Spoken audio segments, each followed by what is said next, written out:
Assalamualaikum warahmatullahi wabarakatuh. Perkenalkan, nama saya Laila Tusagia, NIM 2141104023112, kelas 1 Pak IJ. Di sini saya akan menyampaikan materi tentang konsep dasar pendidikan moderasi Islam. Baik, langsung saja ke materi yang pertama, yaitu mengapa perlu adanya moderasi Islam. Indonesia sebagai negara yang memiliki penduduk muslim terbanyak di dunia menjadi sorotan penting dalam hal moderasi Islam. Moderasi adalah ajaran inti agama Islam. Islam moderat adalah paham keagamaan yang sangat relevan dalam konteks keberagaman dalam segala aspek, baik agama, adat istiadat, suku, dan bangsa itu sendiri. Oleh karena itu, pemahaman tentang moderasi beragama harus dipahami secara konseptual, bukan secara tekstual. Artinya bahwa moderasi dalam beragama di Indonesia bukan Indonesia yang dimoderatkan, tetapi cara pemahaman dalam beragama yang harus moderat karena Indonesia memiliki banyak kultur, budaya, dan adat istiadat. Lalu, definisi pendidikan moderasi Islam. Arti dari pendidikan adalah usaha sadar dan terencana untuk mengembangkan fisik, mental, dan moral manusia atau peserta didik. Sedangkan makna dari moderasi Islam adalah sebuah pandangan atau sikap selalu mengedepankan pertengahan dalam mengambil sikap terhadap perbedaan yang ada di masyarakat. Dapat kita simpulkan bahwa pendidikan moderasi Islam adalah usaha sadar dan terencana untuk mengembangkan sikap yang selalu mengedepankan pertengahan dalam mengambil sikap terhadap perbedaan yang ada di masyarakat. Kemudian, tujuan dan manfaat moderasi Islam. Tujuan moderasi Islam. Kita perlu moderasi beragama sebagai solusi agar dapat menjadi kunci penting untuk menciptakan kehidupan keagamaan yang rukun, harmoni, damai, serta menekankan keseimbangan baik dalam kehidupan pribadi, keluarga, masyarakat, maupun kehidupan secara keseluruhan.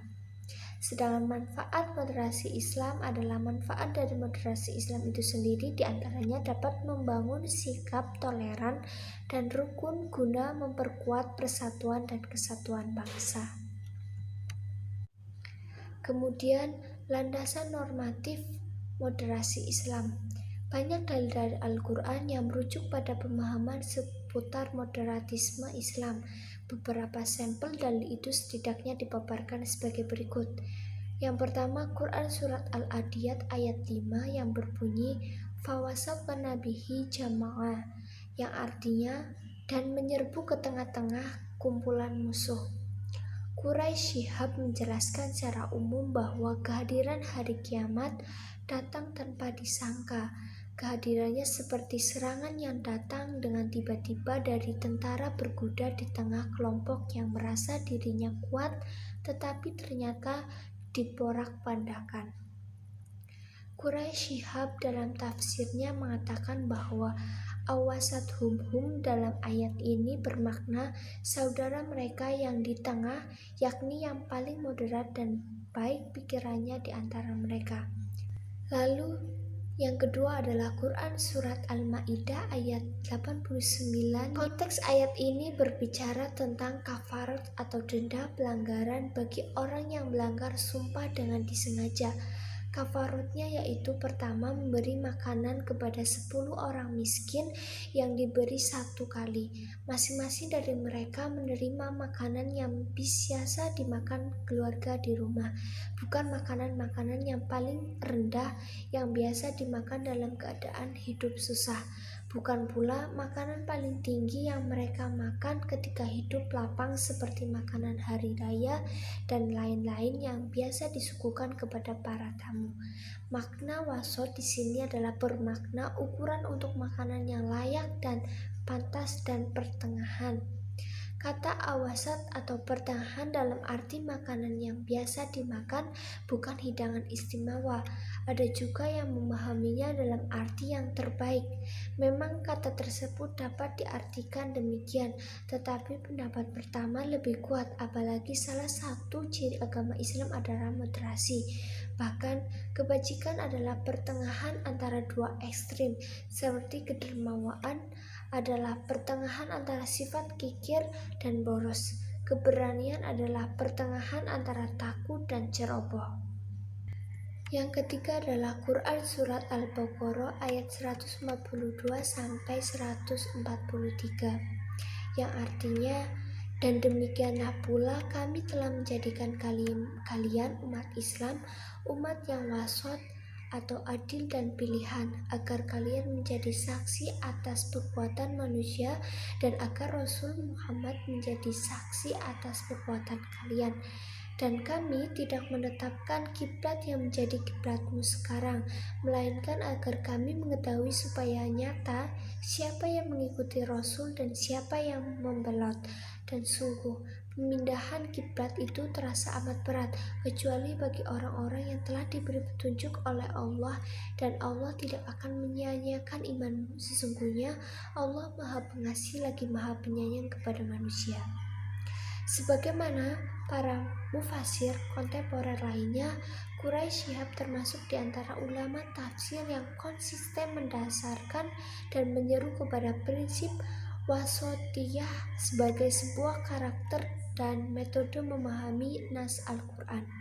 Secara bahasa, Quraisy Shihab memaparkan bahwa kata wasat pada mulanya berarti segala yang baik sesuai objeknya. Orang bijak berkata, khair al-umur al-wasat, sebaik-baiknya segala sesuatu adalah yang di pertengahan. Dengan kata lain, yang baik berada pada posisi antara dua ekstrem. Keberanian adalah pertengahan antara sifat ceroboh dan takut. Kedermawanan adalah pertengahan antara sikap boros dan kikir. Selanjutnya, yang menghadapi dua pihak berseteru dituntut untuk menjadi wasit, yakni berada pada posisi tengah dan arti berlaku adil. Dan dari sini lahir lagi makna ketiga bagi wasat, yaitu adil. Yang terbaik, tengah, dan adil itu tiga makna populer dari kata wasat. Kemudian materi selanjutnya adalah landasan historis moderasi Islam. Yang pertama adalah peristiwa hijrah Nabi Muhammad SAW ke Madinah, di mana sahabat Umar menyampaikan langsung ke Rasulullah tidak ikut hijrah. Yang kedua adalah kebajikan Khalifah Umar bin Khattab atas penundaan hukum potong tangan saat krisis ekonomi atau paceklik. Kemudian adanya batasan tugas pasukan Islam. Yang ketiga adalah model dakwah Islam Wali Songo di Indonesia yang mengakulturasi budaya agama. Lalu prinsip-prinsip moderasi Islam itu adalah yang pertama, keadilan. Pengertian adil artinya berpihak kepada yang benar karena baik yang benar ataupun yang salah sama-sama harus memperoleh haknya. Moderasi Islam merupakan konsep perlakuan adil terhadap setiap orang dan menjaga dan memelihara hak setiap orang. Nuruddin menyatakan bahwa perlakuan adil meliputi hal-hal sebagai berikut. Yang pertama, tidak melebihi atau mengurangi daripada yang sewajarnya. Yang kedua, tidak memihak dan memberi keputusan yang berat sebelah.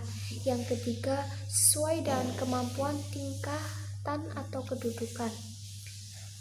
Yang keempat, berpihak atau berpegang kepada kebenaran. Dan yang kelima, tidak sewenang-wenang. Prinsip yang kedua yaitu toleransi atau tasamuh. Toleransi adalah samahah atau tasamuh. Kata ini pada dasarnya berarti al-jud atau kemuliaan, atau sa'ad al-sad lapang dada, dan tasahul atau ramah suka memaafkan. Makna ini selanjutnya berkembang menjadi sikap lapang dada atau terbuka atau welcome dalam menghadapi perbedaan yang bersumber dari kepribadian yang mulia.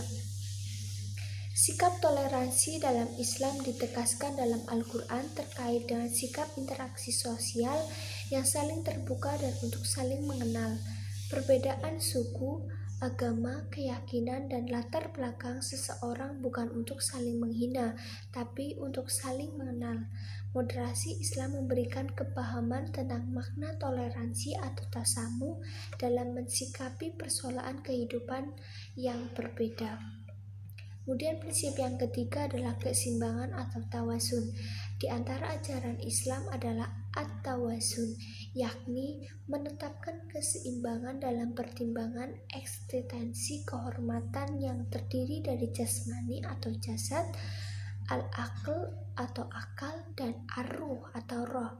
Prinsip moderasi Islam diwujudkan dalam bentuk keseimbangan positif dalam semua segi, baik segi keyakinan maupun praktik, baik materi ataupun maknawi, keseimbangan duniawi atau ukhrawi, dan sebagainya. Kemudian prinsip yang keempat adalah keberagaman atau tanawu. Keberagaman merupakan sesuatu yang tidak mungkin dihindari karena sudah menjadi sunatullah. Di masyarakat manapun akan didapati keanekaragaman dan dalam berbagai hal baik suku, agama, bahasa, dan keyakinan. Perbedaan suku, ras, agama merupakan keniscayaan terhadap ciptaannya. Mengingkari perbedaan tersebut sama dengan mengingkari kodratnya. Pada prinsipnya, tidak ada satupun agama dan kepercayaan yang dianut oleh umat manusia mengajarkan kekerasan, kebencian terhadap manusia dan makhluk hidup. Yang ada adalah pemahaman yang salah terhadap ajaran agama yang dianutnya. Kemudian prinsip yang selanjutnya adalah keteladan atau uswah. Muslim itu harus menjadi teladan bagi kaum yang lainnya, karena pada dasarnya seorang menjadi muslim lekat dalam dirinya sebagai juru dakwah yang mengajak kepada kebaikan. Sebagai penyeru kebaikan agar berhasil dalam seruannya dan diikuti oleh banyak orang harus didasarkan pada keteladanan. Adanya sifat uswah sebagaimana Nabi Muhammad SAW mengajak kaum jahiliyah menuju ilahiyah, dan sikap keteladan dan akhlakul karimah dalam hal ini peserta didik harus diajarkan dan ditanamkan sifat keteladaan dalam berbagai aspek kehidupan, sehingga dalam dirinya akan menginternalisasi sifat-sifat mulia yang akan menjadi teladan bagi kaum yang lain. Keteladanan tersebut dapat berupa sikap muslim yang menghormati tetangganya sekalipun berbeda keyakinan, berinteraksi sosial dengan menjunjung tinggi toleransi, mau menolong sesama, menghargai perbedaan, dan mampu bekerja sama dan berbagai lapisan masyarakat tanpa membedakan agama dan keyakinan. Demikian materi yang dapat saya sampaikan, kurang lebihnya mohon maaf. Billahi taufiq wal hidayah. Wassalamualaikum warahmatullahi wabarakatuh.